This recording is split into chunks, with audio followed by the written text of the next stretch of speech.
முகமது பர்வேஸ் யாருன்னா, தளபதி விஜய் அண்ணனோட தீவிர ரசிகரா இருந்து, தொண்டரா மாறி ஒரு மாவட்ட செயலாளரா உயர்ந்து வந்திருக்கேன். தளபதி விஜய் அண்ணனோட 2006லேருந்து பயணிக்கிறேன். கடந்த இந்த வருஷத்தோட 20 வருஷமா அவரோட பயணிக்கிறேன். அவரோட சிறு வயதிலேருந்தே ரசிகர் மன்றத்தில இருந்து, அப்புறம் நற்பணி மன்றத்தில மாறி, அப்புறம் மக்கள் இயக்கமா இருந்து, அப்புறம் தமிழக வெற்றிக் கழகத்தில பல்லாயிரம் நலத்திட்டங்கள செஞ்சிருக்கேன். கிட்டத்தட்ட ஒரு 30,000 40,000 பேருக்கு நான் ஆர்கனைஸ் பண்ணி பிளட் டொனேட்டே பண்ணியிருக்கேன். பல கோயில்களுக்கு, மசூதிகளுக்கு, சர்ச்சுகளுக்கு அவங்க கேட்ட உதவிகள செஞ்சு குடுத்துருக்கோம். அது மட்டும் இல்லாம விலையில்லா விருந்தகம் கிட்டத்தட்ட ஒரு 3 வருஷத்துக்கு மேல விலையில்லா விருந்தகம் சாப்பாடு ஃப்ரீயா போட்டிருக்கோம். கொரோனா காலகட்டத்தில கடுமையா உழைச்சிருக்கோம்.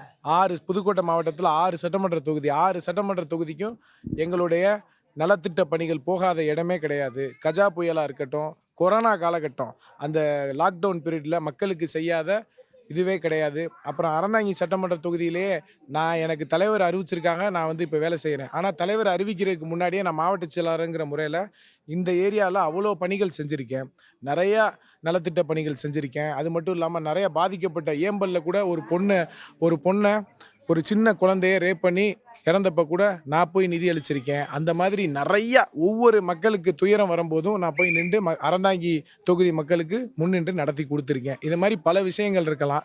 உங்களுக்கும் தெரியும்.